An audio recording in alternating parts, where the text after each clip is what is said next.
അതിൽ മഹാവീരർ എന്ന് പറയുന്ന പടത്തിൽ അസോസിയേറ്റ് ആയിട്ട് വർക്ക് ചെയ്യുമ്പോഴാണ് ഞാൻ ആസിഫ് അലി. ആസിഫ് ബ്രോയുമായിട്ട് പരിചയപ്പെടുന്നതും ഈ സിനിമയുടെ ത്രെഡ് അവിടെ വെച്ചിട്ടാണ് ഞാൻ ആസിഫ് ബ്രോയോട് പറയണത്. ആ.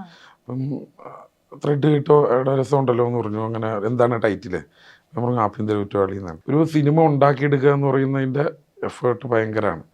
അത് നായകനെ കഥ പറഞ്ഞ് നമ്മൾ കൺവിൻസ് ചെയ്യണം, അതിനൊരു നല്ല പ്രൊഡക്ഷൻ കമ്പനി വരണം. അങ്ങനെ ഞാൻ സിനിമയിലേക്ക് എത്തിയത് ഒത്തിരി ലേറ്റായിട്ടാണ്. എന്തുകൊണ്ട് പറഞ്ഞാൽ എൻ്റെ പഠനം MBA ആയിരുന്നു. അപ്പം ഒരു കുടുംബത്തിൽ നമ്മൾ ആദ്യം തന്നെ ഇങ്ങനെ ഒരു ആഗ്രഹം പറഞ്ഞ വീട്ടിലെല്ലാവരും സമ്മതിക്കണം എന്നില്ല. അപ്പോൾ എൻ്റെ വീട്ടിലും എല്ലാവരും പറഞ്ഞ പോലെ നീ പഠിക്ക്, വേറെ വല്ല ജോലിക്കും പോകും എന്ന് പറഞ്ഞ ഒരു ചെറിയൊരു ടീച്ചറുടെ മകനാണ് ഞാൻ. അപ്പം അങ്ങനെ പോയി MBA പഠിച്ചു. ഒരു 9 വർഷത്തോളം ഒരു കമ്പനിയുടെ മാനേജറായിട്ട് വർക്ക് ചെയ്തു. അത് കഴിഞ്ഞ് ഞാൻ പിന്നെയാണ് അവിടെ നിന്ന് റിസൈൻ ചെയ്ത് പഴയ ആഗ്രഹം തന്നെ വേണം എന്ന് പറഞ്ഞിട്ട് ഫിലിം സ്കൂളിൽ ഒരു വർഷത്തെ കോഴ്സൊക്കെ ചെയ്ത് ഒരു 10-15 പടം അസോസിയേറ്റ് ചെയ്തിട്ടാണ് വരുന്നത്.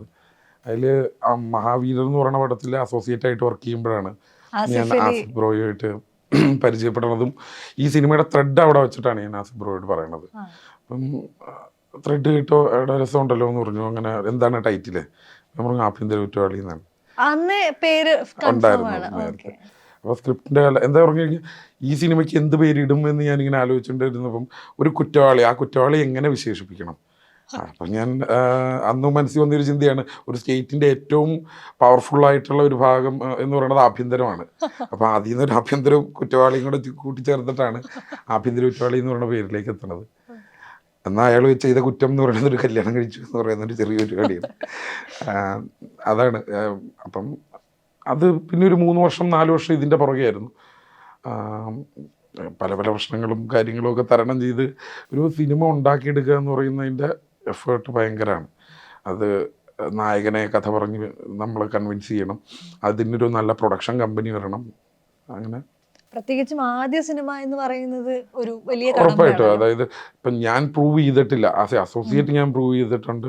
എനിക്ക് അതിൻ്റെ ആസിഫ് ബ്രോയ്ക്കാണെങ്കിലും അത് കൺവിൻസ് ആയിട്ടുണ്ട്. പക്ഷെ ഒരു ഡയറക്ടർ എന്നുള്ള രീതിയിൽ വരുമ്പം ഉറപ്പായിട്ടും ഞാൻ കഥ പറഞ്ഞ് ഇതിങ്ങനെയൊക്കെ ആയിരിക്കും എന്ന് വിശ്വസിപ്പിച്ചതിന് ശേഷമാണ് ആ സബ്ജക്റ്റ് നടക്കുകയുള്ളൂ.